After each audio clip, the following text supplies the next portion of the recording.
principle would be if you can identify both the positives and the harmful behaviors a particular technology can cause, that you do everything possible to prevent the harmful behavior from happening.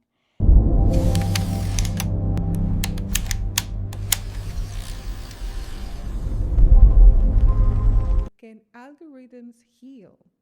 Reimagining health equity with AI and data justice. So, today we are joined by someone who proves that science and strategy don't have to live in separate worlds. Mireille Gomes is an AI and digital health scientist with a PhD from Oxford. In my case, the other place, I'm from Cambridge. Global experience in health systems reforms and a deep commitment to reducing health inequities. From leading vaccine strategy at Gavi to building AI diagnostic at Merck, she has worked across continents, institutions, and sectors to make data driven innovation serve the public. Whether negotiating with global alliances or coding genomics models, Mireille brings both precision and purpose to everything she touches. In this episode, we ask, can we design AI system that not only predict disease but also protect dignity? What does justice looks like in a world where health is increasingly meditated by data? So, welcome to our podcast, and please give us a short introduction of how you landed here in Geneva. Thank you for having me and that very gracious introduction. I was working in different parts of Africa and Asia, and I wanted to understand how global policy was made that was influencing all the health decisions in the countries I was working with. And since a lot of the funding came from Geneva, I thought it was time for me to come here and understand how these decisions were made. So I came to Geneva for a job at Gavi, the Vaccine Alliance. And I've been here for a while, both at Gavi and at Merck, and it's interesting to see the world from this lens. Yeah, Geneva is a beautiful ecosystem, Yes. and it's full of people from everywhere, from every background. So it's always a I fell in love with the place before I fell in love with my husband, who is a Genoa. Ah.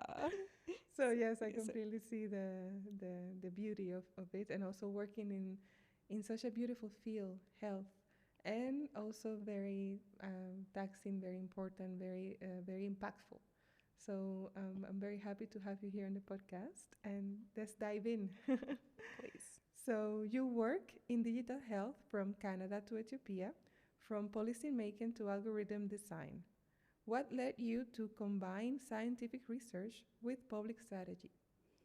Um, so, a bit of background about myself. I was born in India. My family then moved to Oman and then Canada. I'm Canadian by citizenship, all for better quality of life. Mm-hmm. And along the way, I've moved and lived in different countries. For me, doing this life journey and seeing the health inequities simply because of your birth lottery and just how where you're born determines your access to health and dignity of life made me want to combine my scientific training with public strategy to enable health equity. Yeah, it makes when you have the opportunity of coming from a developing country, moving to a developed country, you see so much. Your mindset changes so much, and you see that things that for you may have been normal. I come from the Dominican Republic, so it's also a developing country. That some systematic failures Yes. are accepted as the norm, and then you go abroad and you realize, well, this is not the norm, and this is not the norm here, and it shouldn't be the norm there. So you start questioning a Yes. lot the system, and what can you do to improve it. And I completely agree. And there's also a lot of history and of colonization and other forces that led to the current situation in developing countries. So I personally do not feel like it is a self created problem, Mm. but rather a global problem for global citizens, Yeah. since everyone has been impacted by people across other borders throughout their history, and it's not their own fault or responsibility of why things are the way they are. So, as global citizens, we are responsible for each other. Yeah, and that's why we built these amazing organizations to find ways together to tackle all these issues that affect us all. Yes, agreed. So you have led large-scale partnerships at Merck and Gavi. What's the biggest challenge when using AI or digital health tools across very different health systems? For me, there are two specific challenges. One is the training of health workers, and two, infrastructure. To give some examples, with infrastructure, you could build an AI tool for a developed country hospital that allows a highly trained surgeon to make a very precise incision during surgery. And the AI could be great in guiding the surgeon to be minimally invasive. Okay. In contrast, there are lots of hospitals that don't even have electricity. So, how do you build an AI tool with non functioning electricity or smartphones or anything else? So, for me, that's one of the huge discrepancies in preventing AI from being accessible in all settings. And the second one is the training of staff. So, going back to my surgeon, you could have a Oxford or Cambridge trained surgeon. Or you could have the community health worker who has just literacy skills, who's been taught the basic nursing, etc. training. And then you're dumping them with a complicated digital tool on top of their already heavy task load. So these are some of the considerations when developing digital tools that have to be kept in mind, both in terms of will it actually function in the setting if there's no electricity, and two, like you're asking somebody with basic reading and maybe basic math skills to look at your very complicated tool to use it. So is the environment side and also the person behind the technology that you are asking them to learn or to use or to tackle. Exactly. So it's to keep in mind the realities that are different. Yes. And every country has their own context and their own strength and also weaknesses. And even within each country, like Yes. I could be at a very expensive private hospital in India, or I could be in an area that has a mobile truck coming to provide clinical services. Yeah, it can differ so much even within the country. Yeah. Yeah. Yeah, makes perfect sense.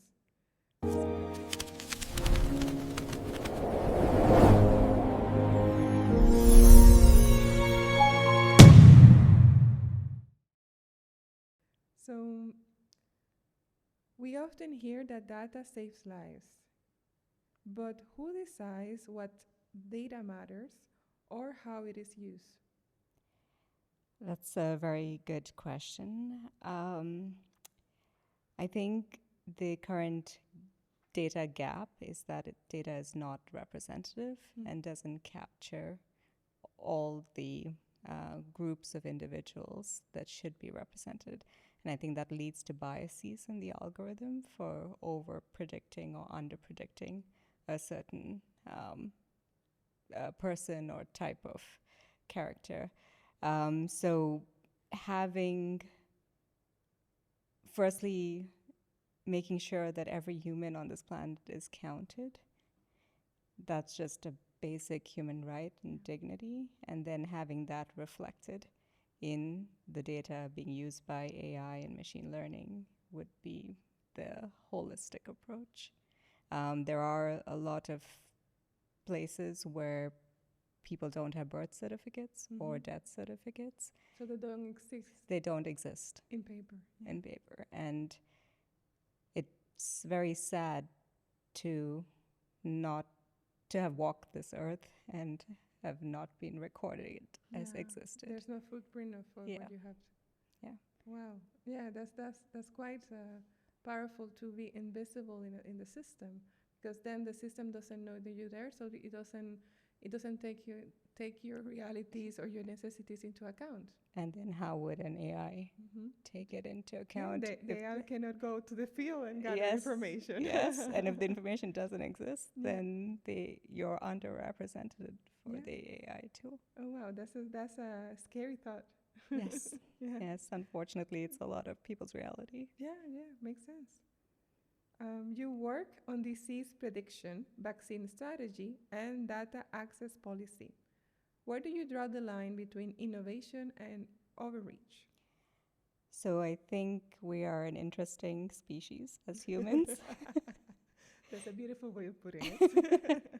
I think we're driven by both curiosity and progress. And so I think as a species, there will always be both overreach and innovation. That's just because who we are. But as the amazing Spider Man comics say, with great power comes great responsibility. And that was originally said by Voltaire. I think Spider Man took it from there. But I think, yeah, there's always going to be both innovation and overreach, and you just have to be responsible. And find a balance, Yes. which is not very easy. It's easy to say in the abstract, but in the reality, it's hard to find a balance and also to take into account the different forces as well that drive the innovation or it can hinder innovation as well. Agreed. And I think with any commodity or power, it's based on the individual and how they use it. Yeah. So, Yeah, it's a tool. It's a yeah, tool. You can use it to build or destroy. destroy. Agreed. Agreed. So you work at the highest levels of scientific and strategic design. But how do we make sure the person on the ground, a patient, a nurse, a community, is not left behind? Um, so it's tough, especially because we just talked about how not everybody's even counted or documented, but making sure as many of the different groups of people are represented in the design phase and the design thinking before a solution is scaled is important to ensure the local context and the gaps that maybe as a developed country person I just enforce without even Thinking. realizing what the problems are on the ground. Mm-hmm. So making sure that every group is represented in the design thinking would be a way to try to capture. I'm sure we will not be perfect, but at Of least course. it's an attempt. Well, perfection doesn't exist. Yes. That's the first thing. But it makes sense to from the design. The first step is to understand who are you going to impact, how you're Yes. going to impact their lives and the communities and the people in the health the professionals.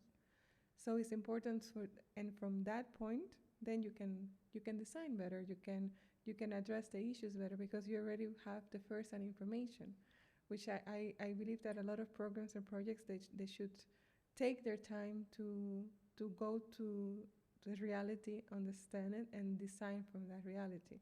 And I think humility is also Hmm. important. Yes, Like not designing by thinking I you know have better. all the answers. Exactly. I think the innovation is often with the people on the ground, and Yeah. we fail to appreciate it. And they already know what is needed as well. They have Exactly. the a deep understanding of what's the issue, what exactly needs to be changed, and they maybe have an idea how to change it, but they don't have the resources. Completely agree. And maybe I'm just helping them get the resources to implement their Mhm. innovation. Pushing her a Yes. bit. So, what does health equity by design mean to you? Um, I think designing health systems to ensure access to healthcare and dignity for everyone is health equity to me. There shouldn't be anybody on this planet who shouldn't have full access to healthcare simply because they were born in the wrong house or in the wrong district. And it's sad to think that we, as humans, would allow another human to live an undignified life. Yeah, just because they happen to be in the wrong side of the tracks. Yes, Yeah. exactly. And yeah, I think if you have the ability, the resources, then it's also your dignity and responsibility to help those who don't. Yeah. So, And circumstances change.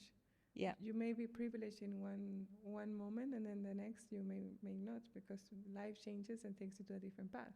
agreed. Yeah. Yeah. So it's important to see that. Can algorithms be biased towards justice, or do we need more than just better code?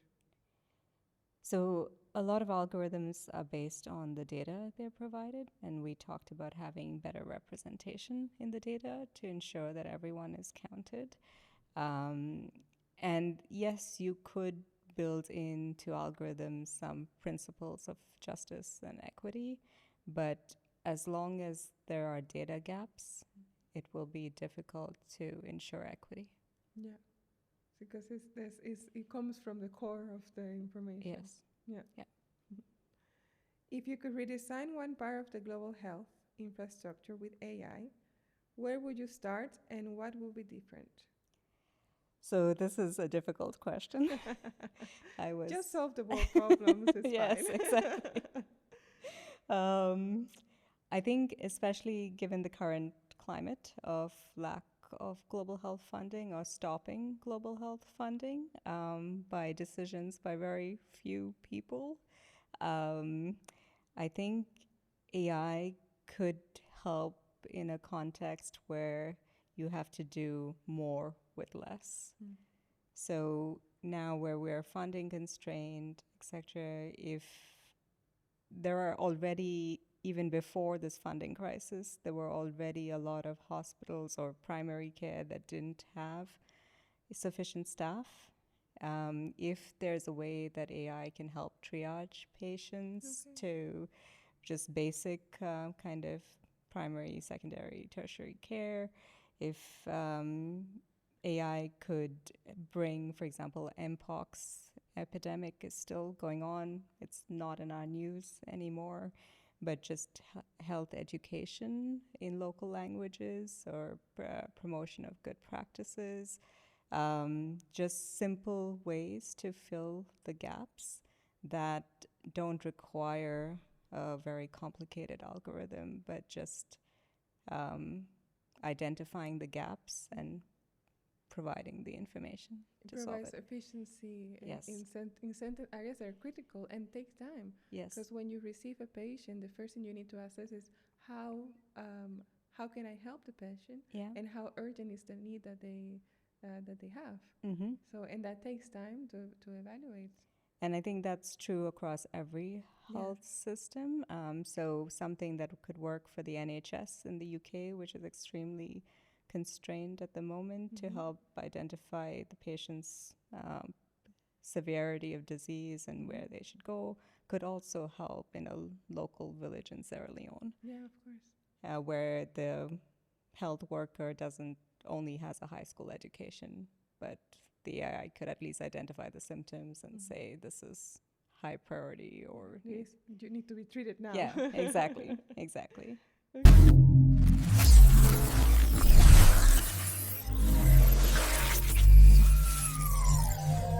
Okay.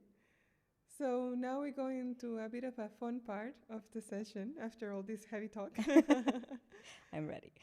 Flash questions. Okay. So you have to pick one.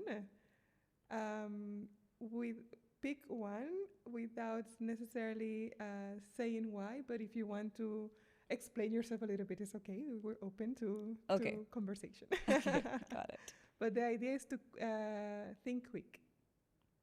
I'm ready. Okay. Diagnosing early or understanding deeply. Diagnosing early.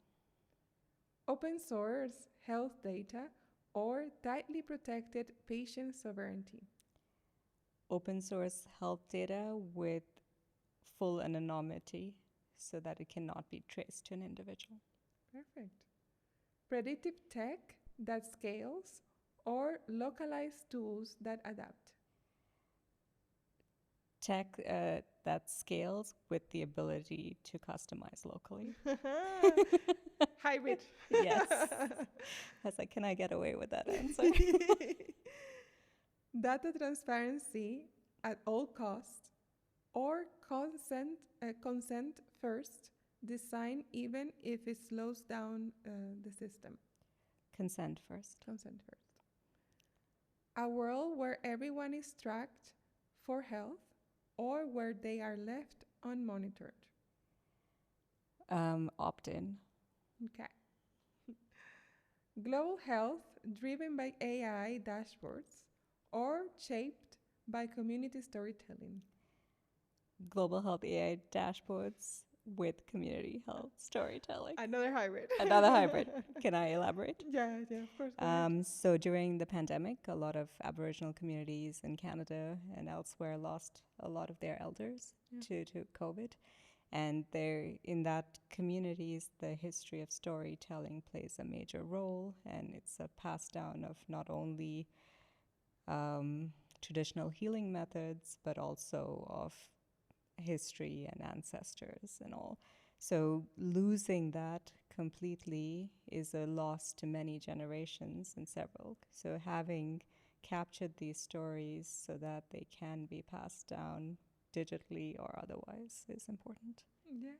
So it has a wealth of information. Yeah, that we're losing. Yeah, that we're losing every time that's because every time we lose a community leader, elder that have seen so much and know so much and also has learned from his own elders. So it's this kind of information, especially in communities, indigenous people's communities, where they have such a deep understanding far beyond that we can grasp of life, of health, of everyday information as well, environment, agriculture is limitless, the information that they have. Exactly. So it's important not to lose it and not to let it just slip away. And if the digital communications or others can help capture that, that would be a way to preserve. Yeah. Always with their consent, of course. Yes, of course. Then, next question. A universal health algorithm or millions of micro-local ones? Micro-local ones for the context. Faster breakthroughs or longer-term resilience? Risk versus benefit. Okay. So, for example, during the pandemic, I was at Gavi, you had to get vaccines out fast. And then you weigh the risk of getting a vaccine out as soon as possible versus the short-term and long-term side effects. But these are considerations that are taken into account during the decision making, and regulatory bodies also help ensure that risks are minimized. And I think in that aspect, there's no easy answer. There's no easy answer because there's always going to be a loss. Yes. And you need to weigh which one are you willing to go ahead and live with. Yeah. So it's an impossible situation. It's an Yes. impossible situation. It's a very tough question. Yeah. Okay, last flash question. AI train on clinical trials or on lived experiences? Both. I mean, the clinical trials. Yes. There's no way you can get all of the information during a clinical trial. The real world evidence, once a drug is on the market in a not so controlled setting, is also important. So losing any of that information would be tragic. It's because then when one is outside, you have the whole world that can tell you how it works. And maybe you haven't considered a specific patient group in your clinical trial. For example, a lot of pregnant mothers, etc. Not to say that the drug is given to them after, but there are maybe different minority populations that you haven't included, whether racially or disease-specific minorities. So tracking the information on how it's affecting these different groups is very important, because we're seeing in healthcare now, after having years and years of data, we are seeing that drugs might affect different minority groups differently. So making sure that you try to capture them in your clinical trials to begin with, but then also after. Yeah, there's so many factors. There's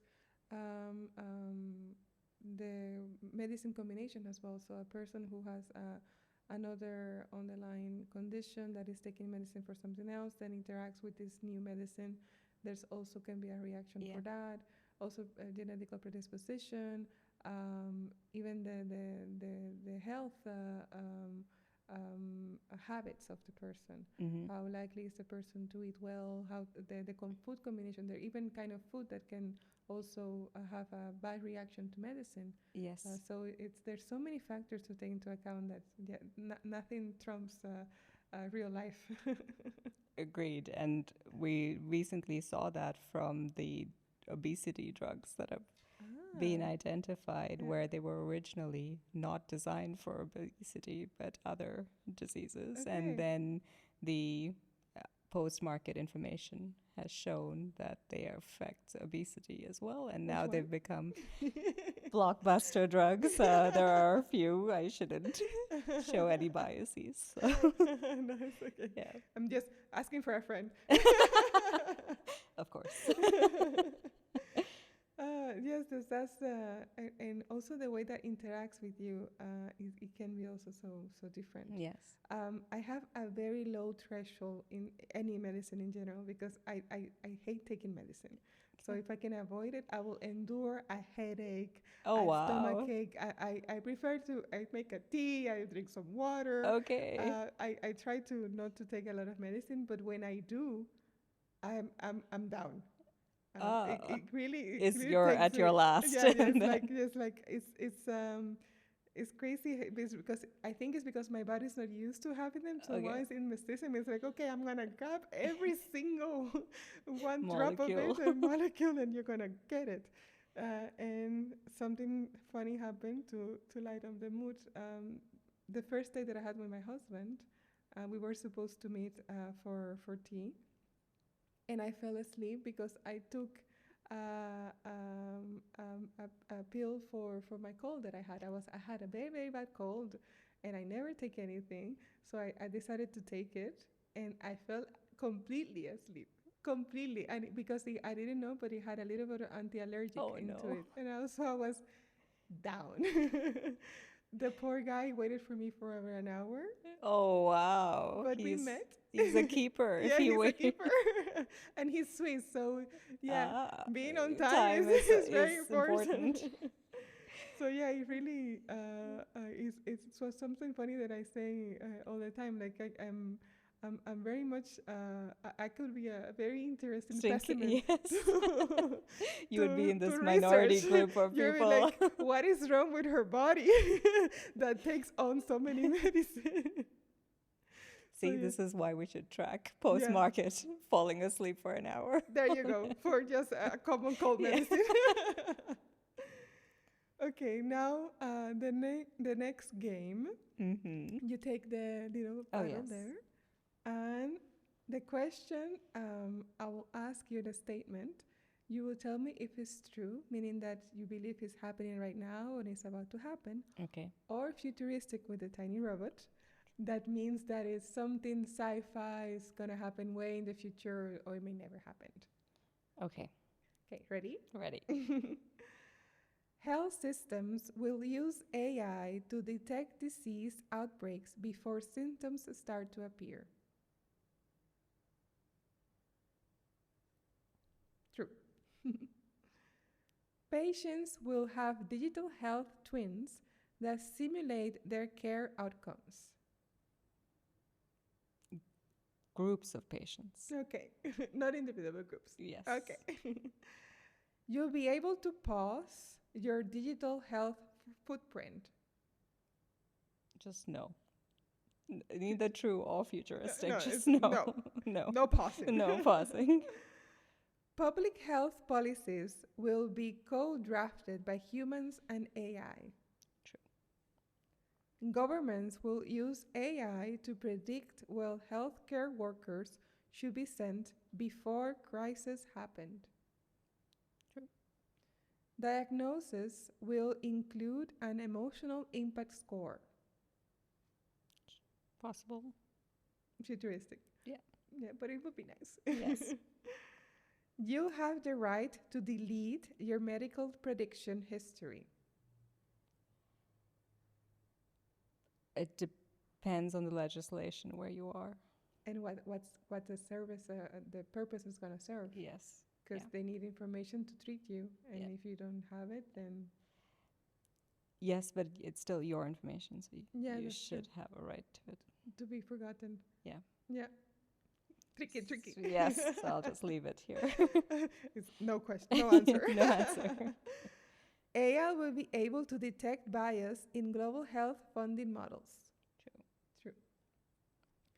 Health insurance will be partially determined by your microbiome.